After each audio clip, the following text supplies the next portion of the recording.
بسم اللہ الرحمن الرحیم۔ وزیر اعظم عمران خان نے بھارت کے وزیر اعظم نریندر مودی کو خط لکھا ہے۔ جب وزیر اعظم کورونا کا شکار تھے، کوارنٹائن میں تھے، تو مودی کا خط آیا تھا عمران خان کی خیریت دریافت کرنے کے لیے، اور دیگر معاملات بھی اس میں ذکر ہوئے تھے۔ اب وزیر اعظم کے بارے میں خبر ہے کہ وہ کورونا سے صحت یاب ہو گئے ہیں، اپنی سرکاری مصروفیات شروع کر دی ہیں۔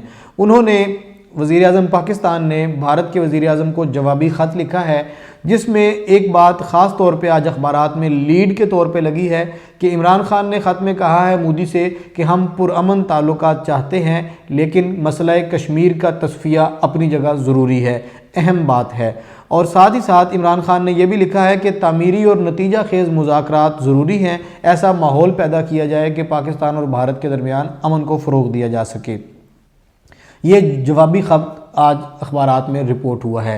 کورونا کی خبر اگر آپ کو دوں تو آج یہ کہا گیا ہے، اخبارات میں یہ خبر ہے کہ اب تک کی جو تیسری لہر کی شدت ہے، کل کا دن زیادہ خطرناک ترین دن تھا۔ ایک دن میں 100 اموات رپورٹ ہوئی ہیں، اور ایک دو اخبارات میں 100 سے بھی زیادہ کا ڈیجٹ آیا ہے کہ 100 سے زیادہ افراد جاں بحق ہوئے ہیں۔ اور لاہور سمیت 9 شہروں میں پبلک ٹرانسپورٹ بند کر دی گئی ہے، مزید سختیاں کر دی گئی ہیں، اور اب کورونا کے حوالے سے حکومت کی سنجیدگی بہت واضح طور پہ انتظامی امور میں نظر آ رہی ہے۔ اور ایک دو بڑی شخصیات کا، جیسے ڈاکٹر عارف علوی کا تھا، پرویز خٹک کا تھا، اب حفیظ شیخ جو سابق وزیر خزانہ کل ہی سبکدوش ہوئے ہیں، ان کا بھی آیا ہے کہ وہ بھی کورونا پازیٹیو ان کا بھی ہوا ہے، وہ بھی شکار ہو گئے ہیں۔ اس کے بعد جی ایک خبر ہے وزیر اعلیٰ پنجاب کے حوالے سے کہ وہ ظاہر ہے اب اضلاع کے دورے کر رہے ہیں، تو چنیوٹ اور سرگودا کے لیے انہوں نے 17 ارب روپے سے زائد کا ترقیاتی پیکج اناؤنس کیا ہے۔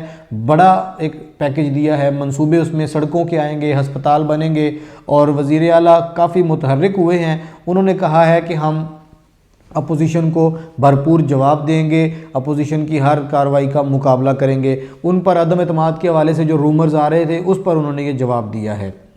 اگلی خبر ہے جی، وزیر اعظم نے ندیم بابر کو فارغ کیا تھا، جو پیٹرولیم کے ان کے معاون خصوصی تھے۔ ان کی جگہ تابش گوہر کو نیا معاون خصوصی برائے پیٹرولیم مقرر کیا گیا ہے۔ پیٹرول کی قیمتوں کے حوالے سے یہ آج اخبارات میں ہے کہ 1 اپریل سے، کل سے 1.5 روپیہ تقریباً پیٹرول سستا ہو جائے گا۔ بجلی کے بارے میں یہ خبر ہے کہ بجلی 65 پیسے فی یونٹ آج مزید مہنگی ہو گئی ہے۔ اس کے بعد سٹاک مارکیٹ میں محدود تیزی کی خبر ہے، اور ڈالر کے بارے میں خبر ہے کہ 2 سال کی کم ترین سطح پر آ گیا ہے، ڈالر سستا ہوا ہے، تھوڑی سی بہتری کی گنجائش پیدا ہوئی ہے۔ اب دیکھیے اس پہ نتائج کیا نکلتے ہیں۔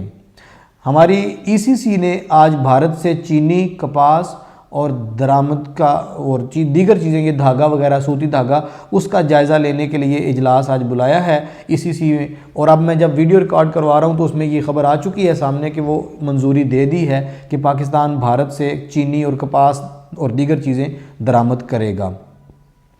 اگلی خبر ہے جی، مہنگائی پر قابو پانا اسٹیٹ بینک کی ذمہ داری۔ یہ وفاقی وزیر اطلاعات شبلی فراز کا بیان سامنے آیا ہے۔ انہوں نے کہا ہے کہ وزارت خزانہ بھی ذمہ دار ہوتی ہے، لیکن اسٹیٹ بینک زیادہ ذمہ دار ہے۔ وفاقی وزیر تعلیم شفقت محمود کا بیان یہ سامنے آیا ہے کہ بغیر امتحان کسی طالب علم کو پاس نہیں کیا جائے گا۔ پچھلے سال ایسا ہوا تھا کہ فرسٹ ایئر، سیکنڈ ایئر اور میٹرک کے امتحان بغیر لیے لوگوں کو پروموٹ کر دیا گیا تھا، بچوں کو۔ اس مرتبہ انہوں نے کہا ہے کہ A لیول، O لیول، 9ویں 10ویں کا امتحان لیں گے، اور بغیر امتحان کسی کو بھی پروموٹ نہیں کیا جائے گا۔ رمضان بازاروں کے حوالے سے پنجاب گورنمنٹ کی خبر یہ ہے کہ انہوں نے ایکٹیویٹی شروع کر دی ہے، تیاریاں شروع کر دی ہیں۔ سستے آٹے کے لیے خاص طور پہ میٹنگز بلائی گئی ہیں، اور اس پہ کوئی بہتری کی خبر سامنے آئے گی۔ میاں شہباز شریف آئے روز اپنی پیشیوں کے سلسلے میں احتساب عدالت میں پیش ہوتے ہیں، کل بھی پیش ہوئے۔ ان سے میڈیا کے لوگوں نے پوچھا، کچھ سیاسی سوالات کیے، تو انہوں نے کیٹاگوریکلی کہا کہ مجھے سیاست کا بالکل نہیں پتہ چلتا، میں صرف اخبار پڑھ کے تھوڑا بہت معلومات رکھتا ہوں، مجھ سے جیل کی خبر لیجئے، میں تو جیل میں ہوں۔ اور انہوں نے سیاسی سوالات کے جوابات دینے سے گریز کیا ہے۔ اور ایک اہم خبر ہے الیکشن کمیشن سے، جہاں پر فارن فنڈنگ کیس PTI کا چل رہا ہے۔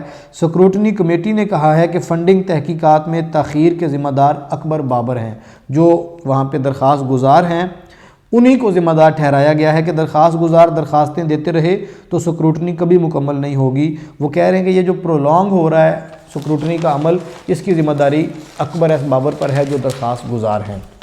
اس کے بعد جی سپریم کورٹ نے ایک بیان دیا ہے کہ ججوں کے آئینی حدود سے تجاوز کرنے کا رجحان روکنا ہوگا۔ سپریم کورٹ کی یہ آبزرویشن ہے کہ ججز جو ہیں وہ اپنی آئینی حدود سے تجاوز کر جاتے ہیں، ہمیں اس پر تھوڑا سا کنٹرول کرنا چاہیے۔ پنجاب میں گندم خریداری مہم کل سے شروع ہوگی، صوبائی وزیر خوراک علیم خان کا یہ بیان سامنے آیا ہے۔ اور 13 افسر تبدیل ہوئے ہیں پنجاب میں، ایک دن میں بڑی بیوروکریسی میں تبدیلیاں کی گئی ہیں۔ اور ایک خبر یہ بھی ہے کہ جنوبی پنجاب سیکریٹریٹ میں جن لوگوں کی تعیناتیاں کی گئی تھیں ان سب کو کینسل کر دیا گیا ہے، ختم کر دیا گیا ہے۔ ایک نوٹیفیکیشن کا ذکر اس حوالے سے ہو رہا ہے کہ چیف سیکرٹری پنجاب نے نوٹیفیکیشن کیا ہے، میں تھوڑی دیر میں اس پر ڈیٹیل ویڈیو دیتا ہوں کچھ معلومات لے کر۔ حماد اظہر نے چارج لے لیا ہے وفاقی وزیر خزانہ کا، اور انہوں نے اپنے عزم کا اظہار کیا ہے، اس کی بھی خبر آج کے اخبارات میں ہے۔ اور اگلی خبر مسلم لیگ نون کا بیانیہ ہی اس کا کارڈ تھا، شاہد خاقان عباسی۔ شاہد خاقان عباسی مسلم لیگ نون کے بیانیے کے حوالے سے ہر روز بڑا زوردار بیان دیتے ہیں۔ پیپلز پارٹی نے یہ کہا تھا کہ ہم نے جو حفیظ شیخ کا پورٹ فولیو ختم ہوا ہے، وزارت ختم ہوئی ہے، یہ پی ڈی ایم کا کریڈٹ ہے۔ اس پر پی ڈی ایم کے اندر سے ہی پرویز رشید کا کومنٹ سامنے آیا ہے، ان کا آج بیان ہے کہ پی ڈی ایم وزراء کی تبادلے کروانے کے لیے نہیں بنی تھی، اس کے لیے پی ڈی ایم بنانے کی ضرورت نہیں تھی، ہمارا مطالبہ کچھ اور ہے اور ٹارگٹ کچھ اور ہے۔ اس کے بعد جی ایک اہم خبر یہ ہے کہ لاہور ہائی کورٹ نے کہا ہے کہ جو ادارہ عدالتوں کو نہیں مانے گا ہم اسے بند کر دیں گے۔ ایف آئی اے کے حوالے سے اور انویسٹیگیٹو اداروں کے حوالے سے وہاں کیس چل رہا تھا۔ وفاقی سیکرٹری داخلہ اور ڈی جی ایف آئی اے کو ایک کیس میں انہوں نے آئندہ سماعت پر طلب کیا، اور ساتھ یہ ریمارکس دیے ہیں، بڑے سخت ریمارکس تھے کہ جو ادارہ عدالتوں کی بات نہیں مانے گا ہم اسے بند کر دیں گے۔ یہ آج کی کچھ اہم خبریں تھیں جو